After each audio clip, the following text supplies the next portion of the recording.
What's going on, everybody? Welcome in, Dan here, Warframe.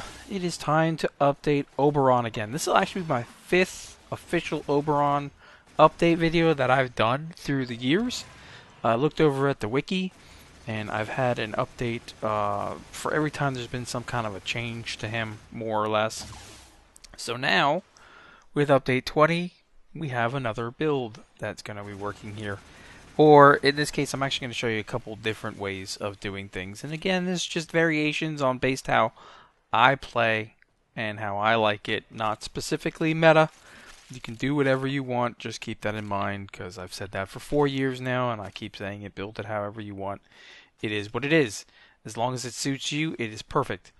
Okay, so there's a lot of changes that came through with this setup. Or changes, the rework, if you will, a couple things to go over. So passively, allied pets will receive health, armor, and shield buffs.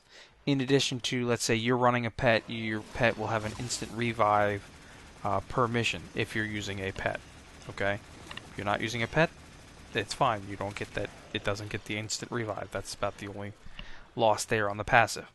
After a couple of hotfixes, they did change the energy on Oberon, so his base energy went from 100 to 150, which if you're using a primed mod, that pretty much means you go from a 425 to a 637, I think it is at max, in terms of energy pool, which is just insane. That right there made all these other changes that we're talking about huge, okay, because of how he's going to now use his renewal. So by bringing that energy pool up, we actually have the ability to utilize the renewal feature properly, if you will. Yes, there's still some drawbacks, but overall. Okay, so quickly over the changes here. Smite, damage projectiles emitted from the enemies now scale, supposedly. Okay, projectile damage spreads across all projectiles and is affected by mods. Increased the smite projectile damage from what was 20% of the target's max health and shield to now 35% of the target's max health and shield, and the scaling thing of things. Added base damage to smite and his projectiles, and they also, with the damage of smite scaled into his projectiles, this kind of gives smite more punch when facing lower level enemies. It kind of pretty much, you can take them down or take them out depending upon what you're doing in terms of mods. Hallowed Ground. Now we know Hallowed Ground is your status debuffer, or if you will, right? And it's a nice one. Okay, so it takes your status effects off if you're standing on, or your clanmates or whatever your team are standing on the Hallowed Ground. It will remove those status effects. It will also, when enemies are on there, deal radiation damage every half second. So basically 2 ticks a second of radiation damage to any enemies that are standing on top of it. And that will cause them to get confused. And again, now confusion is off of a status chance. That is now changed based off of power strength mods. So your status chance can be increased higher, giving more chance of confusion. Okay? Which is a nice thing to have.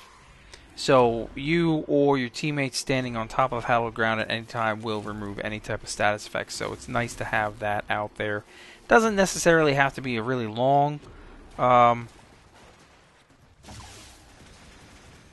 Hallowed Ground, but you want to have some timing in it because you don't want to have to keep spamming it, more or less, if you will.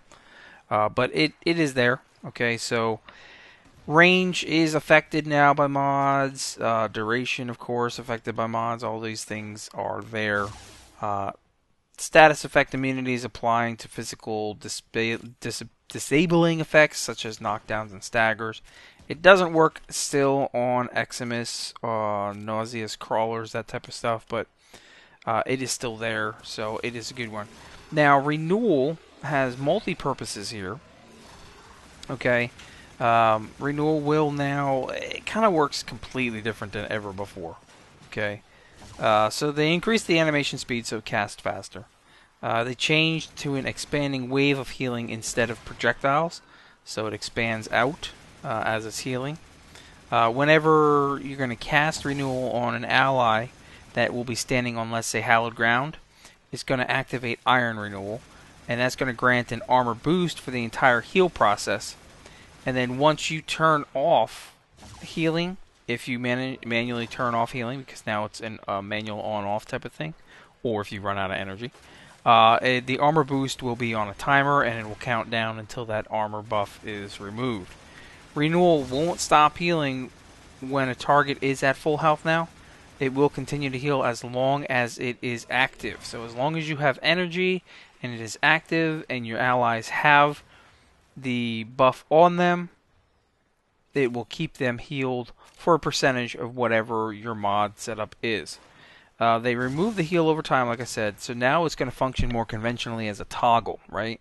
So toggle on and off. When it's toggled on, you're going to drain 2 energy per second, and then when it is actually active, it's going to be 3 energy per second per target actively being healed, but that is all reduced in terms of modding, so you can reduce all that duration.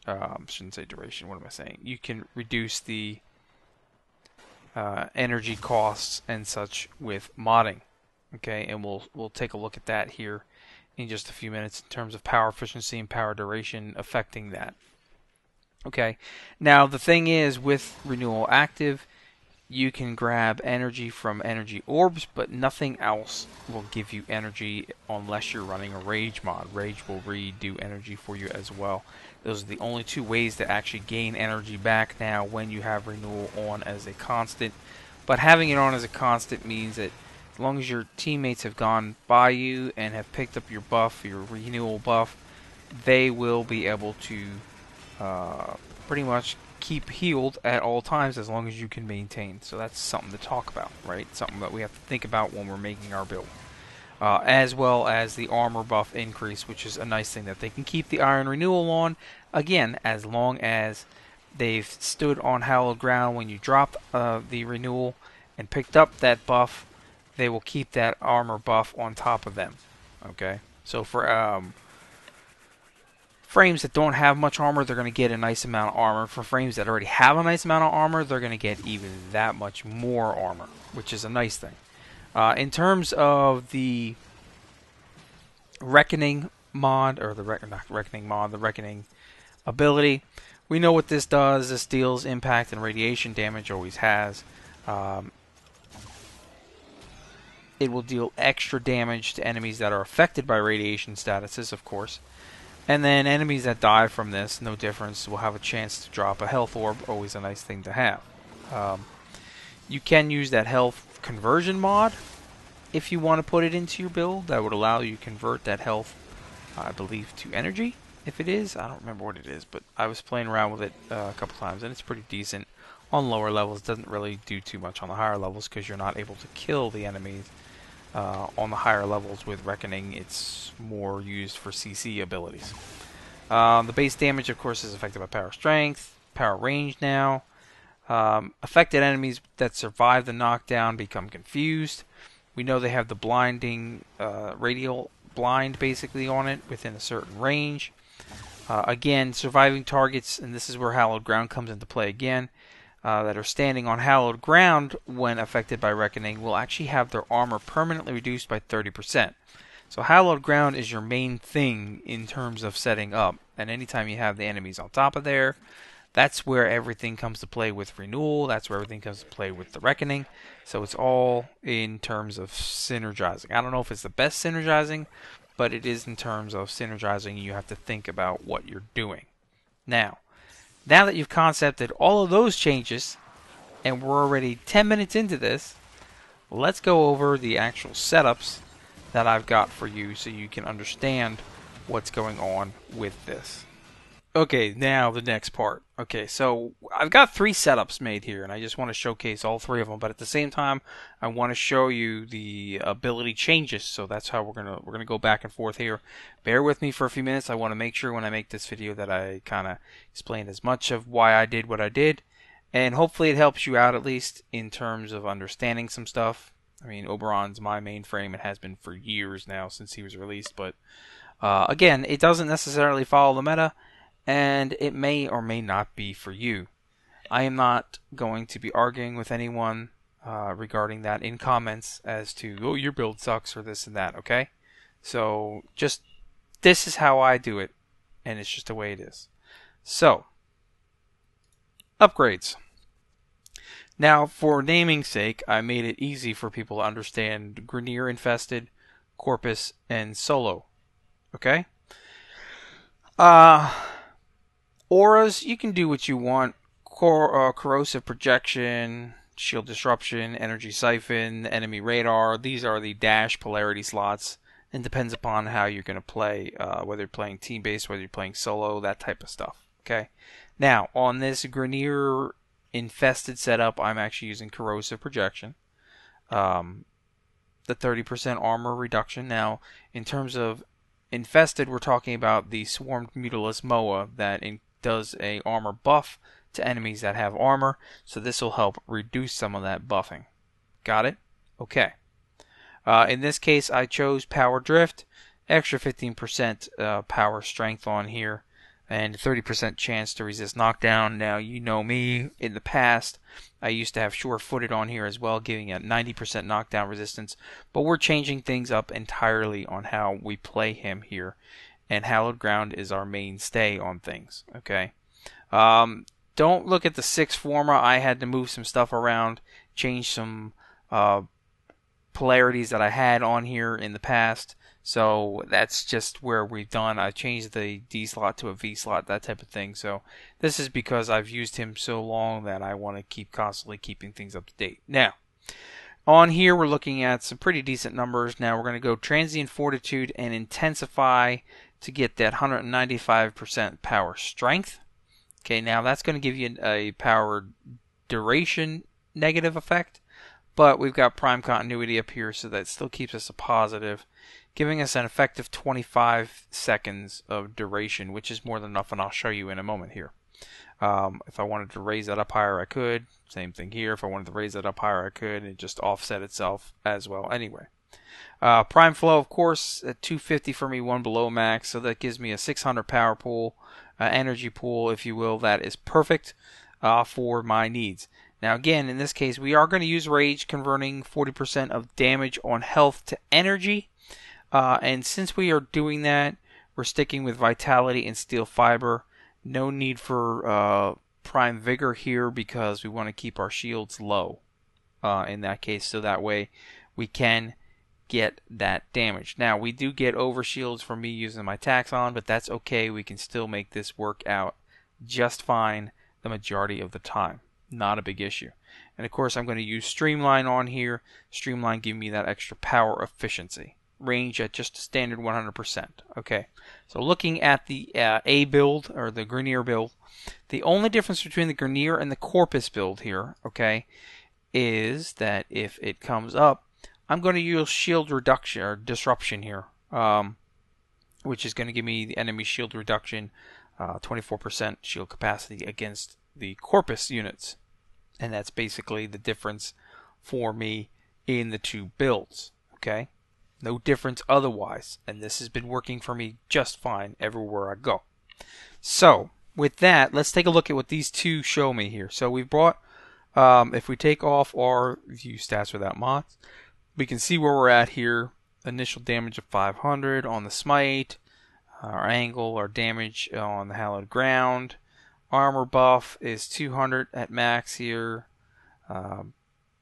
We've got a energy per target at 3, of course. Heal over time at 40. Initial heal is 125. Armor reduction, 30% in Reckoning. As you can see, blind duration, damage. Okay, so we've got all that. Now we go back over to the modded portion where mods affect everything. We're going to take our initial damage on smite up to 975, which will give me 11 orbs as well. Damage is 292.5 on the initial.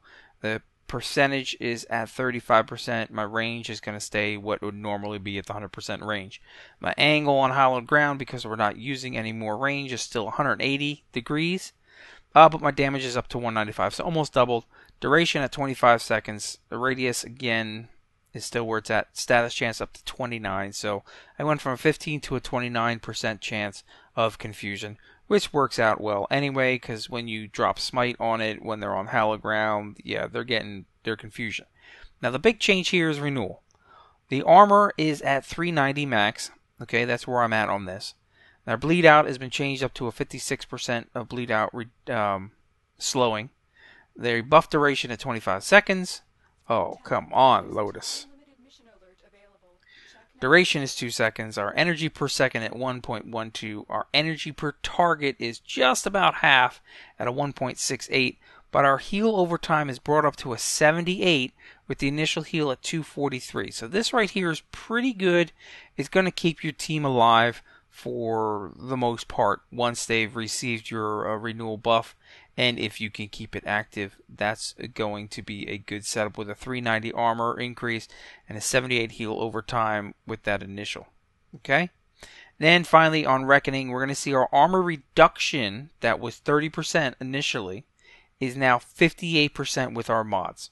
So 58% armor reduction when you use Reckoning, even if you don't kill them. That's a permanent reduction. Okay? Blind duration of 5 seconds. Your range is still 4 meters. Our damage, our base damage is now 2437 with our extra damage of 1218. So the extra damage is on enemies that are susceptible to radiation damage. They'll take that 2437 plus the 1218 on top of that. So it's effectively 3640 something, 3650. Health orbs is still 50% chance, and it's our regular range on here, 15 meters. So this is a very effective setup. Just keep in mind you're going to be running hallowed ground renewal. You'll pop Reckoning every once in a while when you need it, but this is more CC. But that 58% armor reduction is huge. And Smite is super effective at a 975 at this point. Now, if you're still paying attention, let's come back over here, and we're going to go over to my solo setup, which I caution you is my personal taste right now. It changes every day. This may not suit you at all. Okay? Right now I've got enemy radar. My changeover is between enemy radar and, let's say, I could use energy siphon. But I've still got rage on here right now. So we're going to keep rage on here. If I traded rage out for range to increase my range or efficiency, then I would go ahead and put energy siphon on, and that's just a personal choice. Again, I'm using Xanaric as my focus, so I'm always be able to, at some point, be able to grab energy. But enemy radar, solo missions, this is a good thing to have. 30 enemy radar on here. Yeah, I have it on my Sentinel, but if my Sentinel does die, I still have it. Cunning Drift here because I want the extra power range, the slide, the friction. I want to be able to move faster for me, okay? I'm going with a Blind Rage and a Transient Fortitude, bringing it up to a 231 power strength. Now, of course, these are not maxed out. These are just where I feel, but I've got that negative efficiency there, so that's why I have Fleeting Expertise on here at max to offset that, but I'm only getting 115 percentage, which is still more than efficient. Again, this is solo. This is me playing by myself. Got it? I'm using Vitality with the Vigor on here. Just again, I want that higher health pool. I'm going to get a little extra shield. I'm still going to get rage working, no problem. But again, this is just for me to pop my energy back in as I need it. I'm not worried about duration per se here. I can drop renewal or I can drop my stuff as often as I need to. My abilities, continuity, prime flow are still going to be on here. So let's take a look at the change over here, if you will, because there's a significant change from what we were just at a few minutes ago. Okay, so we go from a 975 to 1155. We're up to 13 orbs now, a 346 damage. Our range has been increased. Our angle on hallowed ground is bigger. Our damage on hallowed ground is better. Our radius and status chance is higher. Our armor is up to a 462 off the base. Okay, yeah, we're going to lose our bleed out reduction, slow time, not a biggie. Our duration is down. Energy per target is now up to a 4, but again, I'm not worried about that because it's just me in a solo, okay? Heal over time at 92.5, so almost 100 heal back. 288 initial heal over time, our initial heal. I'm not going to die Let's just put it to you that way. Our armor reduction at almost 70%. And now you're looking at while the blind duration is only 2.6 seconds, the range is bigger, but the damage is 2887 with a 1443 additional on the radiation side. Overall, this is a solid tanking solo setup. That's just my opinion. Now, if I had the ability on the C build to change my aura, type, then I would probably go Steel Charge because I'd run melee, right?